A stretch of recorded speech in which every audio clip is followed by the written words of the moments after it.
Matthew? Monsieur Anber. Yes, sir, Monsieur Cassavant. How are you? There was a bit of a delay there for a second. I know that you're in Russia right now, for those of who may not know, and that is maybe why there will be some delays. Oh, is that a T even in Russia? It is a T even in Russia. Absolutely. I don't know if you can see. There you go. There's my tea for the night. Lovely. I'm enjoying this. Now, I was going to ask you, do you want me on these things, or do you just want it on the regular audio? You know, are you good with this? Can you hear me okay?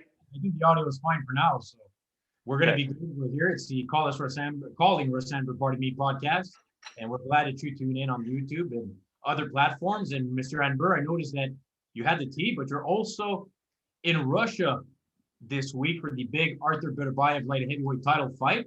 And you seem to be in your second home at the moment, though, in the pool hall, correct? Well, this is actually my first home, and you know, the fight is my work. You see, this is my home. So these guys here, it's the pool hall. It's a billiard club of Evgeny Stalev.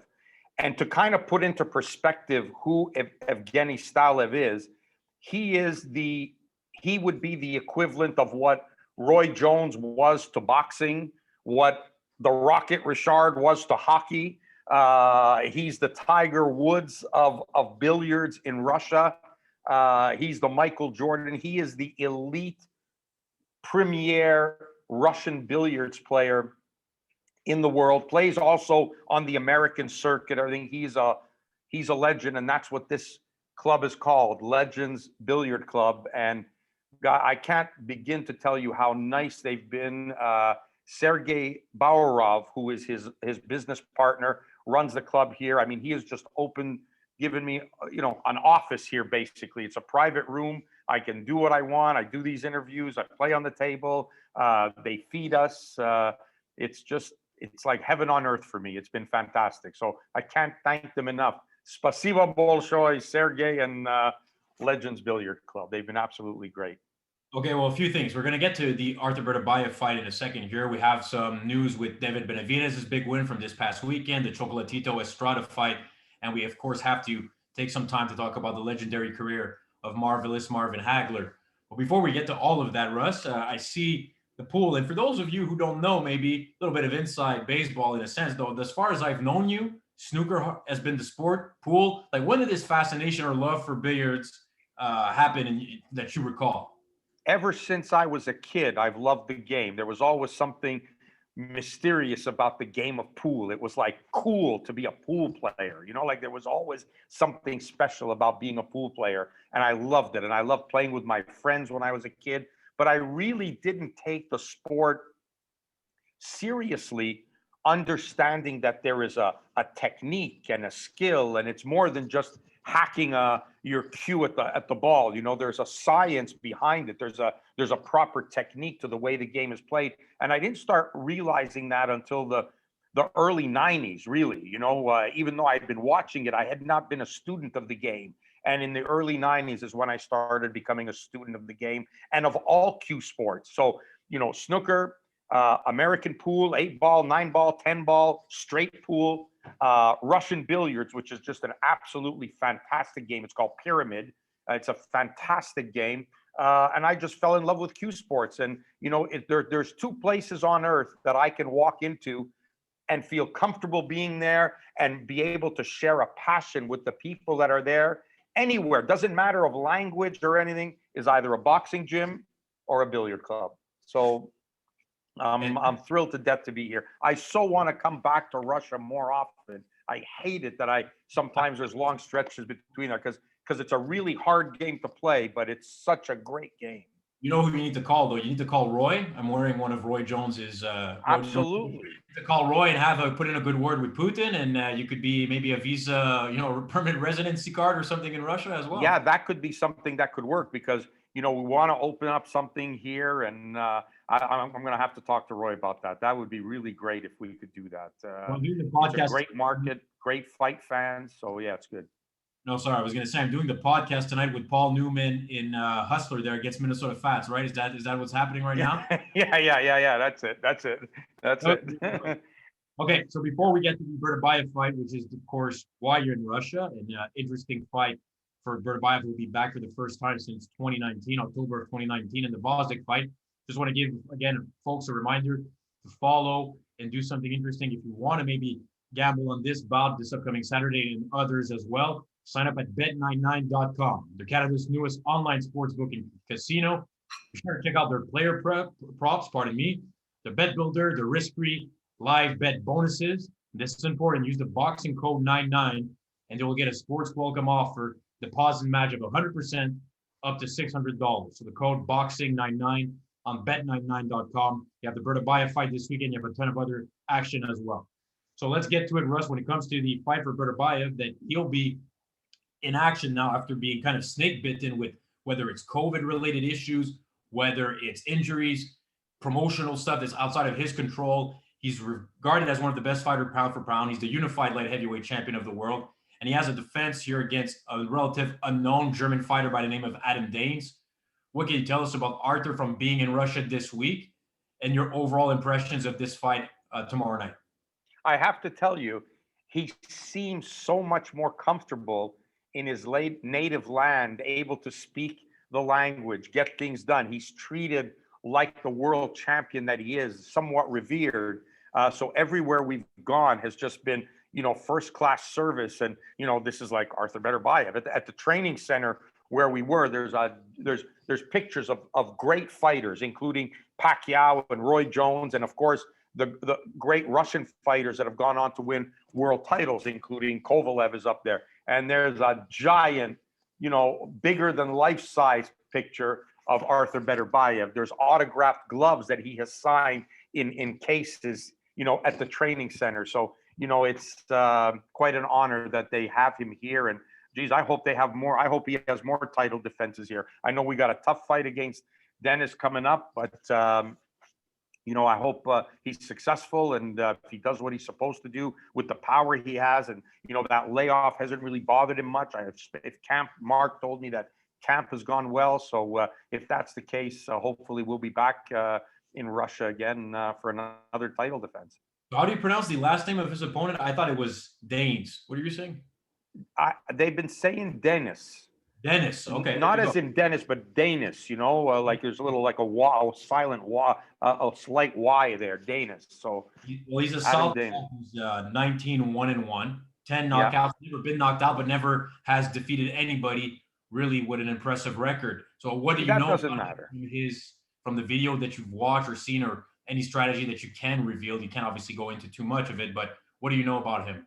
Look, first of all, let's kill an urban myth right now, okay? Just because you haven't fought anybody doesn't mean you can't fight. No. That's number one, right? So, if you would have looked at Mike Tyson's, early first 10 fights, 11 fights, 12 fights, well, who's this guy? He ain't never fought nobody, it doesn't matter. He can fight, okay? It's irrelevant, right? Danis is going to be a tough fight. He's strong. He's going to come to throw. Like, he's going to want to loop that left hand. He's going to go for it. I don't think he expects that suddenly now he's changing his style and he's getting up on his bike and he's going to start to box and move and, try to outpoint Beterbiev. He's going to plant his feet in the cement and he's going to really try to throw. So Artur has to be careful, especially because it's a southpaw. And that's always dangerous, simply because of muscle memory, that your body as a right-hander will make certain instinctive moves that could be, is great against the right-hander and could be deadly against the southpaw. So you really have to be careful of that. Execute the fight plan well, get comfortable, get into that zone where you feel comfortable getting on the outside lead foot of the opponent, ripping in body shots, looping that right hand yourself, finishing up with that left hook, using the left hook as a counter, I think is very effective against the southpaw. So Artur is going to have to do that, and I think I think Dennis, like, in my opinion, he's going to put up a game effort, but he's going to realize that he's going to be in with somebody, like you said, like he's never faced before. And everybody, I remember John Scully telling me this, about a sparring partner. you really can't prepare for Artur Beterbiev. You really can't prepare in the sense that whatever you think is coming at you, it's an atomic bomb instead of the missiles you're used to. Like that's the level of difference he has in those two fists. Yeah, 15-0, all 15 wins by way of knockout. Ring rust, we don't think is an issue, especially considering Beterbiev is somebody, for those who don't know, we talked about this a little bit before, but he is a gym rat. He's always training. He's always disciplined. He really cares about that regimen, even in my conversations with him in the past here in Montreal, he's not necessarily the biggest boxing fan for the sport of watching the other fights, but he cares about the discipline and the training aspect of it. But how big a buzz is there right now for this fighter, for Artur himself being a Russian unified light heavyweight champion, like where you're at now in Russia? How big a deal is Artur in this fight? Well, I wish I could tell you more of that tomorrow after we go to the weigh-in, because right now we've been kind of secluded. We're in a secluded hotel somewhere. We're not at a main fight headquarter hotel, if you will. Like we're not at that. We're at our own private. It's a gated area. It's in the woods. It's a really secluded hotel that we're at. So we're not in the hustle and bustle of the fight. And the gym is a training center where only the athletes can go, and only the special athletes like Beterbiev can go. This is where they had the public training the other day. There was a ton of people there. And to give you an idea, when you talked about Artur being a gym rat, to give you an idea of just how much of a gym rat, today we went to the gym at 10:30, just for supposed to be a shakedown, just to keep his weight under control and whatnot. We left at 2:30 in the afternoon, if that puts things into perspective.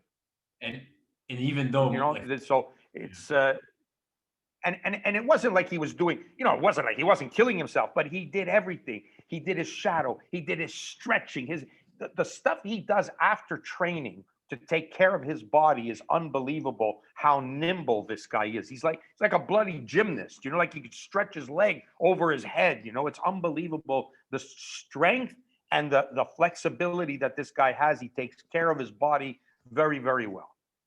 Do you think there's potential for Artur to possibly, in these next year or two, because he's 36, but he's a fresh 36 when you consider the amount of fights he's been in where not much damage. A few fights earlier on that he had some back and forth. I remember Callum Johnson was one fight that ended up, people going after him, and that doesn't usually last long for the opponents. But I think for Artur, he has kind of this cult following in the boxing sphere, probably a following in Russia, probably a following amongst the Muslim fan base as a devout Muslim fighter. But where do you think, what fight is he going to need, depending on this victory here, or let's say he wins Saturday? Do you think it's Canelo only? Because he's talked a little bit about Canelo. He's not shy of fighting anybody. Or do you think if he gets a guy like Bivol, do you think he has the potential to become maybe a bit more well-known? Because despite the language barrier, he has a very good personality. He has a great personality. If it's in Russia, he speaks the language perfectly enough, for here, that's for sure. I personally think, and this isn't only with Artur, in order for a fighter to gain notoriety, in order for a fighter to become great, in order for people to attach themselves to a fighter, there has to be belief that somebody out there can beat them. And you don't know, and then your guy wins, and you love him even more. And then he fights the next time, and you love him even more. So, and I think that's been the case with Canelo. Like, you can look at him now and say, he's beating this guy, he's beating that guy, he's levels above everybody else, people love him. But coming up, there were fights he had to win to prove himself. There were fights that they wasn't sure he was going to win. There were fights that were close. And when you're backing a fighter and you overcome those obstacles, your fan base grows, you endear yourself. It's very similar if we look back at the careers of Oscar De La Hoya and Roy Jones, who kind of came up, around the same time.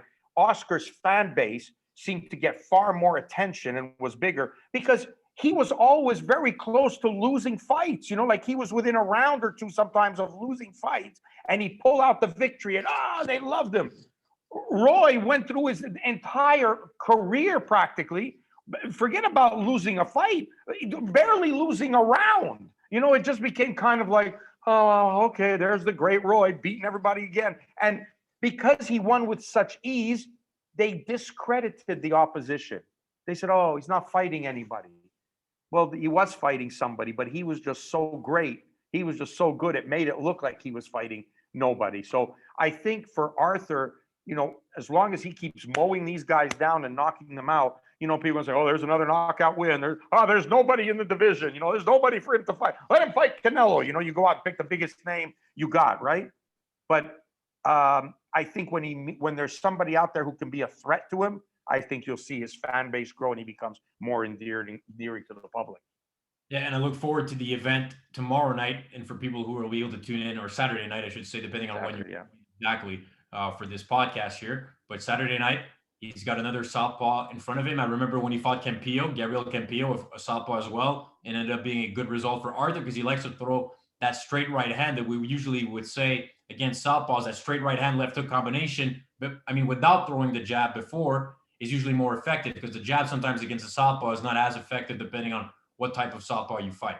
So I think that could be a lot of people are going to expect this to be a knockout win for Arthur. But hey, the layoff, the opponent's style, anything can happen. So I'm intrigued for sure. And I really would like to see Artur Beterbiev against the Dimitri Bival's of this world, or possibly Canelo at some point down the road.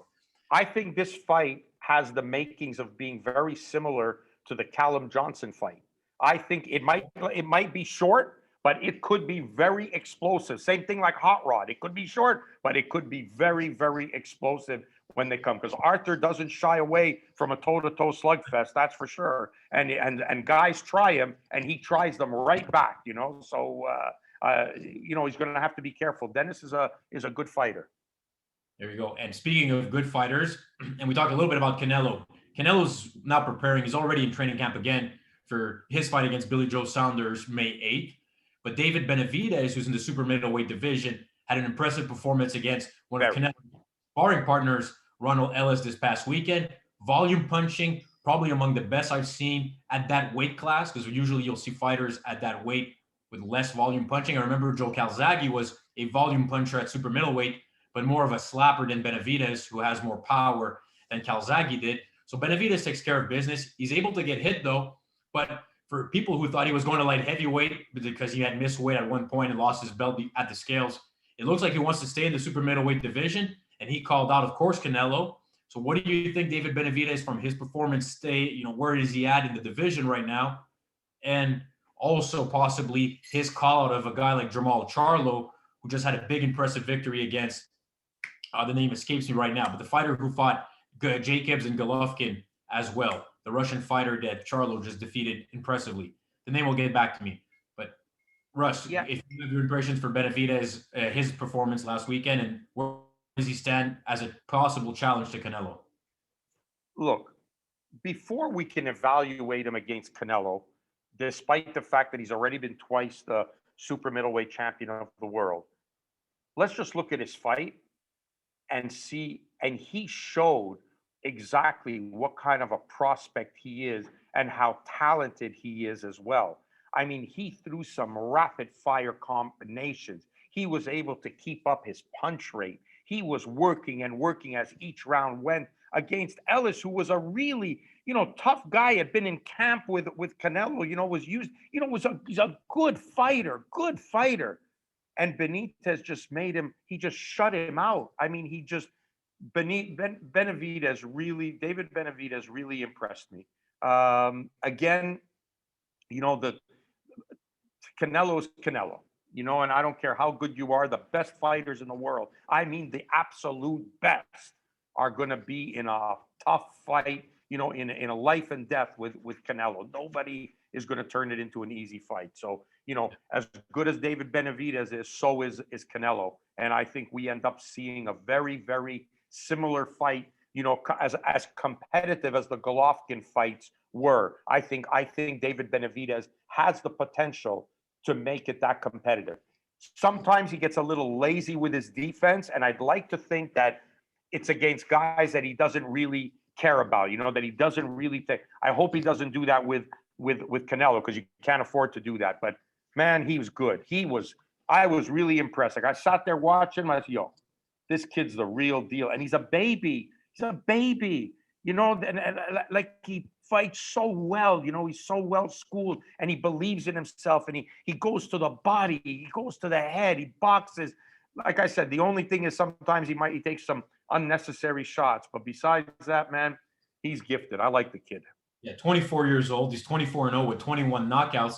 And the fighter that if he doesn't face Canelo, let's say, and he gets a fight against Jamal Charlo, that's a heck of a fight as well. And it makes sense with the affiliations with Al Heyman and Showtime and PBC for that fight to happen. And Charlo's victory was against the Ukrainian Sergei Derevchenko, who had a tough fight against Golovkin and other opponents as well. So depending on what happens, I have to also say Benavidez has owned up to his mistakes of the past, whether it was missing weight and his other outside the ring issues. And I also think he's a very well-spoken. He has a possibility.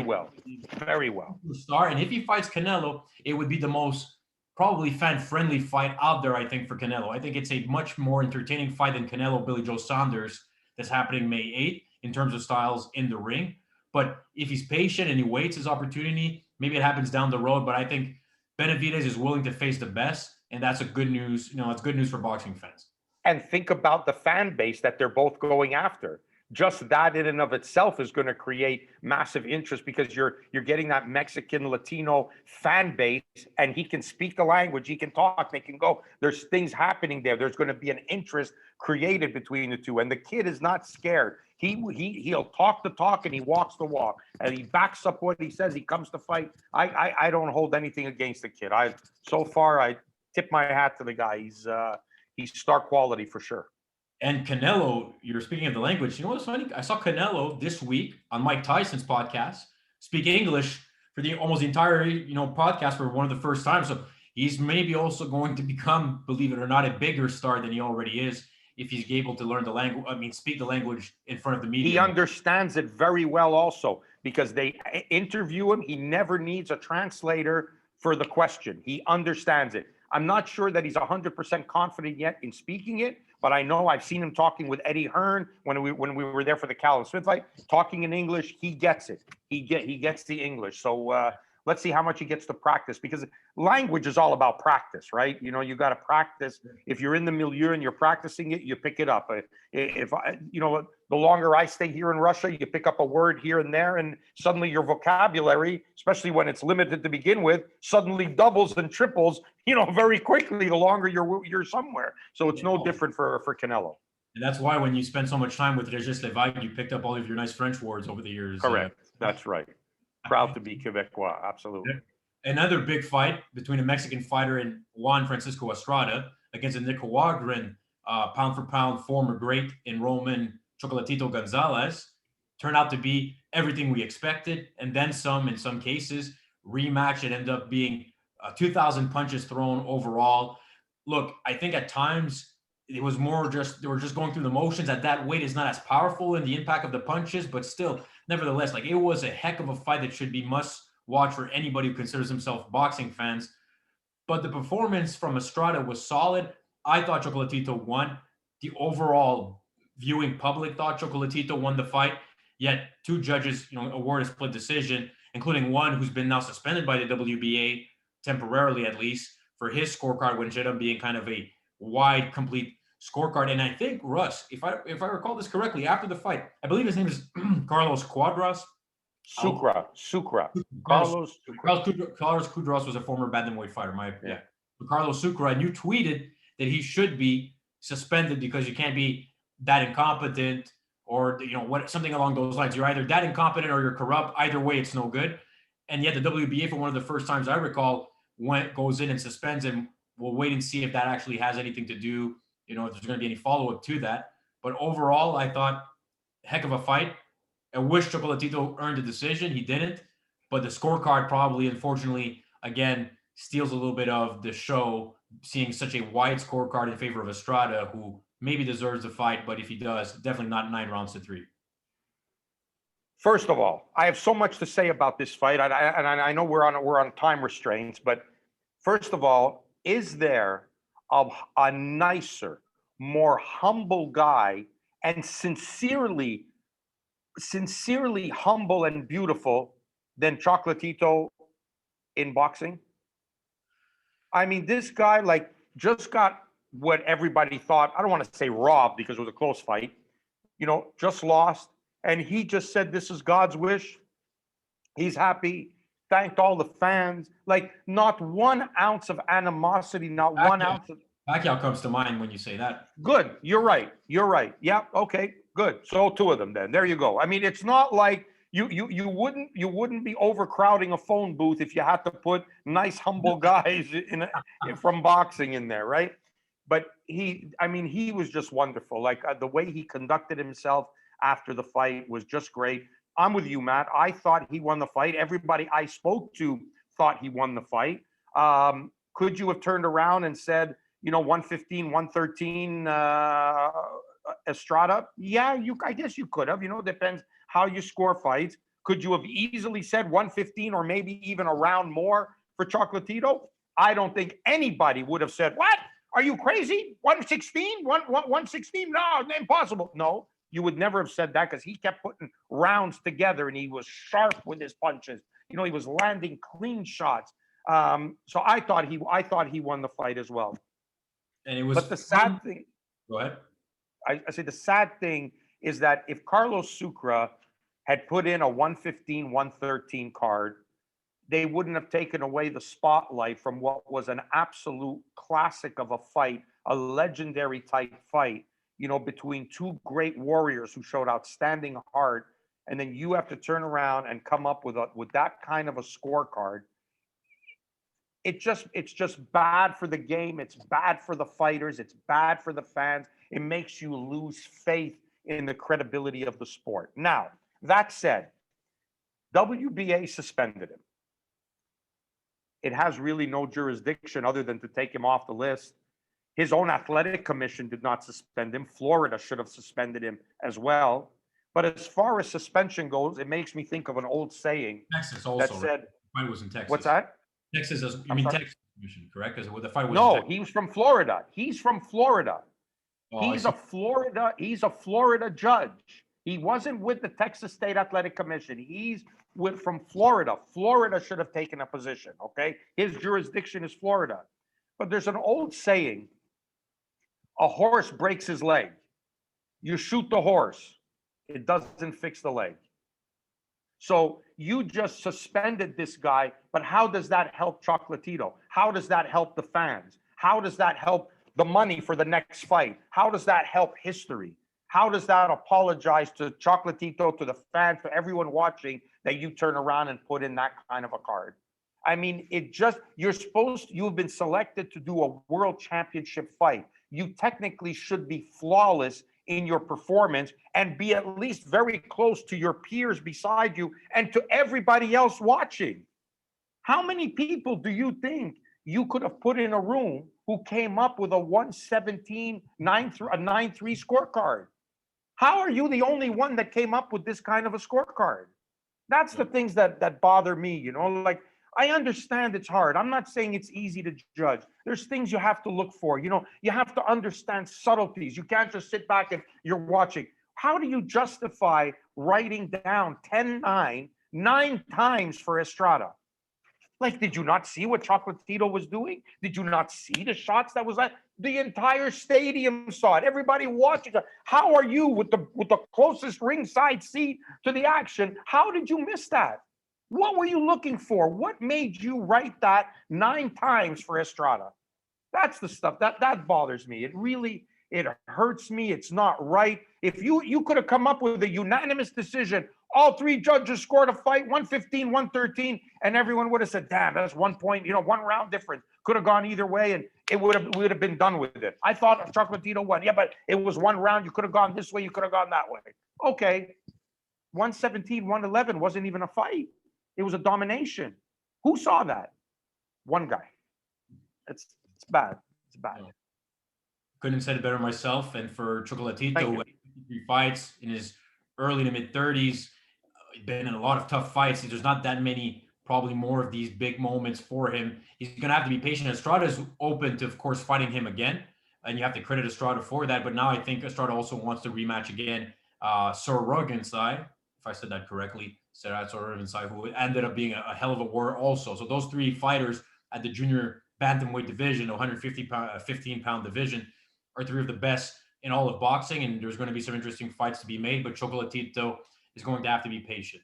We got to finish on a somber note this week, Russ, but I think it's the best, or one of the best person could even think of having, maybe outside of Bob Arum, who promoted him, but a historian such as yourself to talk about the life and career of marvelous Marvin Hagler, who we talked about coincidentally last week on the program when we were just debating these fighters who used to fight the best in George Kimball's book, The Four Kings. And people really should buy the book and read on the career and life of Marvin Hagler and the other three fighters, Leonard, Hearns, and Duran.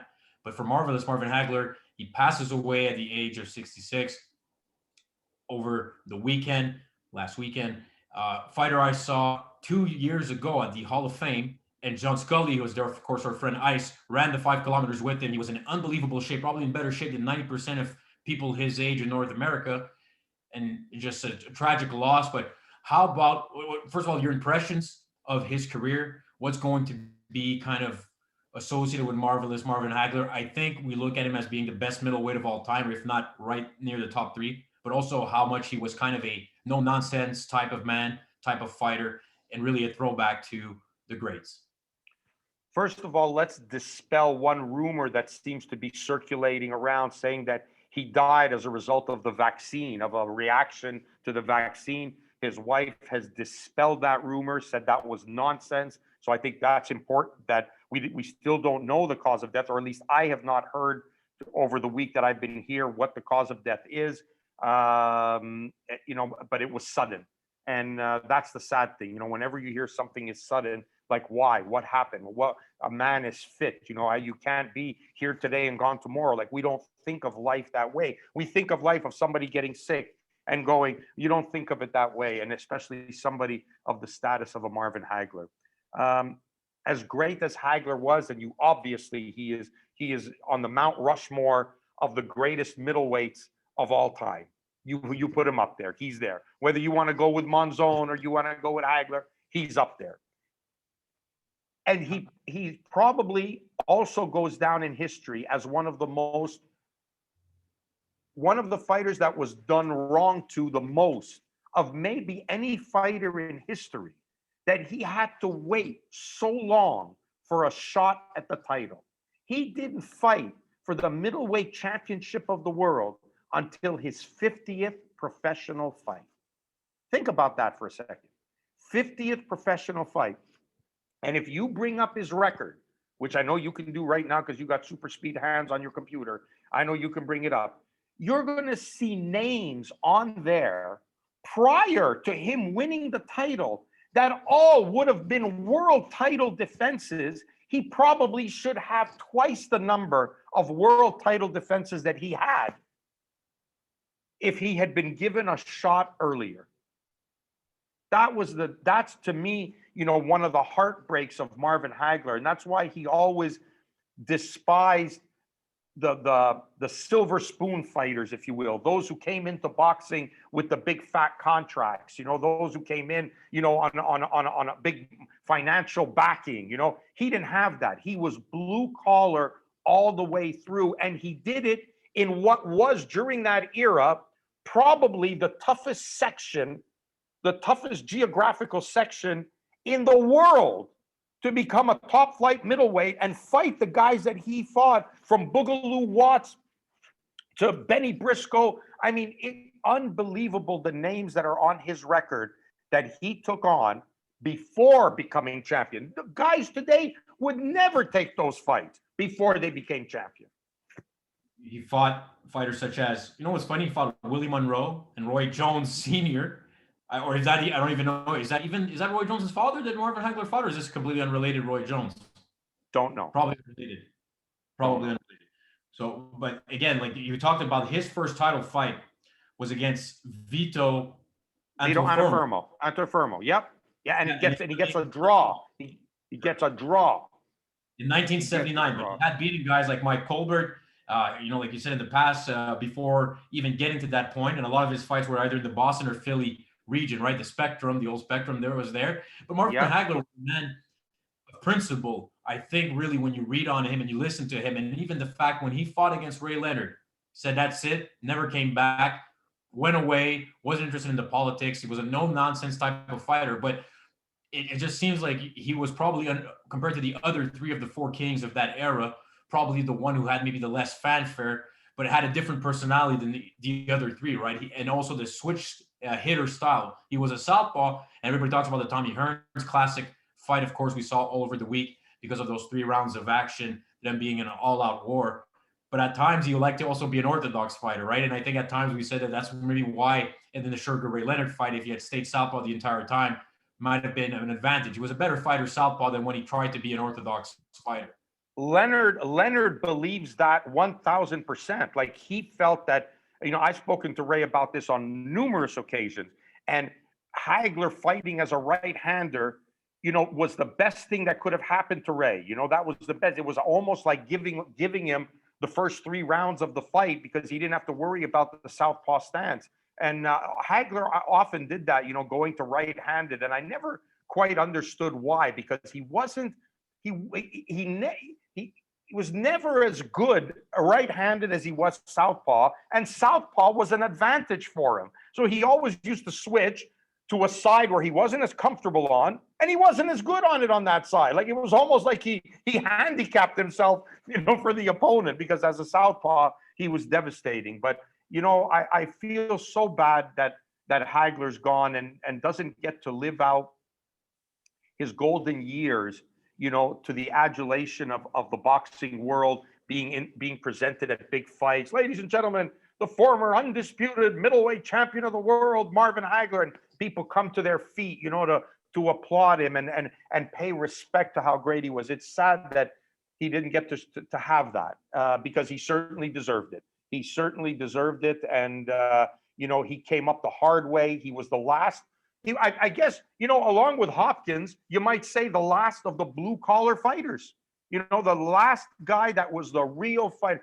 Think about that, Matthew, what you wrote, what you said, 50th pro fight before he fights Antifermo for the title. And you name guys like Mike Colbert. You name guys like Boogaloo Watts, Benny Briscoe. Go ahead, say more of the great names that are on there. Willie Monroe, that he fought. Willie Monroe. Hey, Willie Monroe. Otis Grant fought Willie Monroe's son. Willie Monroe. Willie the Worm Monroe was a great fighter. Great. He fought him a few. Yeah, Eugene Hart, not a bad fighter as well. You had Eugene Hart was a great. You know what his nickname was? Cyclone. Cyclone Hart.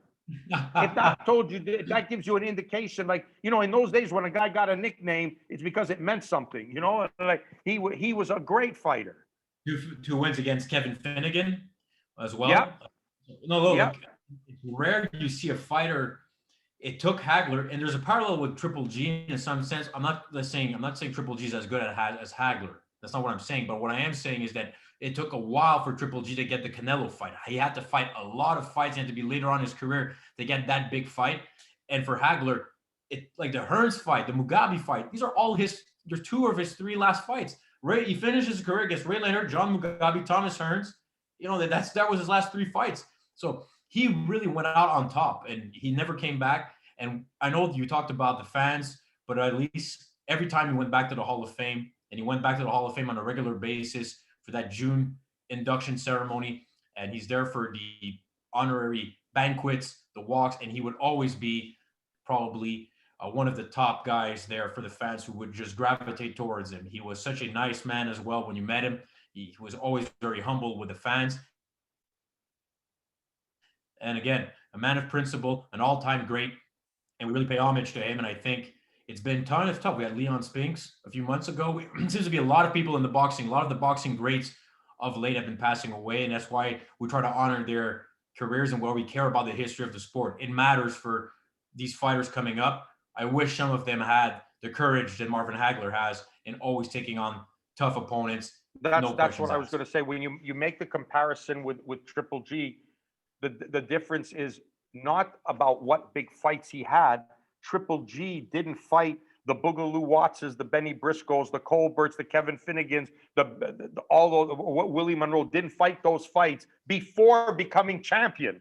and didn't even fight the same caliber of what Hagler fought when he was champion. Now, that's not his fault. That's who Golovkin came along at a time when the middleweight division just wasn't its usual, great self, where there was great fighters in there that were going to challenge. And he wanted that challenge from somebody like Canelo to bring out his greatness, but there was nobody ever really threatened Golovkin during that reign, was there? There really wasn't anybody until Canelo came along. So, but Hagler, that wasn't the case, boy. Hagler, I mean, hell, even the John Mugabe fight, boy. I mean, these guys rocked each other. Mugabe was a great fighter, and he stood there and went for it against Marvin Hagler. And it's, whenever I hear the people throw around the word of great, and I made sacrifices, look at Marvin Hagler before you say what sacrifices you made. 100%. In ending, Russ,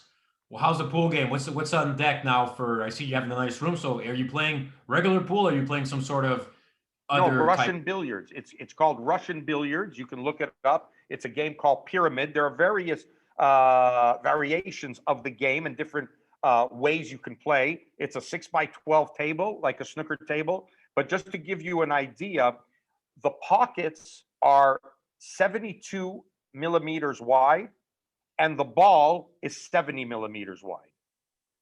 So if that gives you an idea of just how tough it is, and they're bigger, they're almost the size of they're probably the size of baseballs, maybe even a little bigger than baseballs. That's how big they are. So they're heavy. You really got to force them into the pocket. It's a different stroke. It's a lot of fun. I love this game. Every time I play this game and go back home, an American pool table or a snooker table, the pockets look like buckets after playing on this. So I really enjoy my time here. And if ever I fulfill my dream of having my own pool hall back home in Montreal to end my retirement, there's going to be a Russian table in there for sure. Sounds good. And enjoy the fights. I hope everything goes well. Of course, in the case of Artur Beterbiev, he'll be wrapping his hands. Any fans in the stands for this fight? I believe there will be. Yeah. There's going to be fans. I don't know to what capacity they're going to do it, but in closing, I just want to say, think about this and think about how many people you could name if you told them they had to fight 50 professional fights and fight the iron of the division before getting a shot at the title. How many do you think would still stay in boxing? Think about that. It's a great point, but we can get to it. And one guy who's at the top, who fought a lot of pro fights, not 50 until he got his first pro championship fight, but still many fights to develop, was Canelo Alvarez, who's now per pound #1 fighter in the world. He had met several fights in his career before, of course. He started at 15. He started at 15, bro. That's not exactly fair. Yeah. I understand that no fighter now has the patience probably to wait 50 fights until getting their first title opportunity. But it was a different time and a different era. And Russ, I think you did a great job of trying to just put things in perspective here for those who may not have remembered Marvin Hagler as well, for the new generation, and for those, of course, who saw him growing up, who are tuning in. I think you can't get enough of talking about Marvin Hagler, and he just deserves all the attention he's getting this week. And there's something else that Scully pointed out and made me remember that was after he started making the big payday, his trainer and manager, Goody and Pat Petronelli, said that they would take a flat rate instead of their traditional 10% that they were getting. And Hagler said, if you do that, I'm going to fire you. And Bob Arum can tell that story, that he supposedly mediated that to make sure Hagler wanted his people to get paid, because he remembered how they came up through the lean times when there was no money. So just goes to show you the man that was in the ring also had that same kind of backbone and character outside the ring. Just like what all the champions say this time around, right, Russ? When they start making millions, all of them. Right. Right. Exactly. Yeah. Matt, it was great talking to you, buddy, with great subjects. Take care, Russ. Take care, everybody. Thank you for tuning in to Calling Russ Anber podcast. And Russ will be back in his office in the quarantine zone of Montreal next week. Take care, everybody, and take care. See you, Russ. See you, buddy.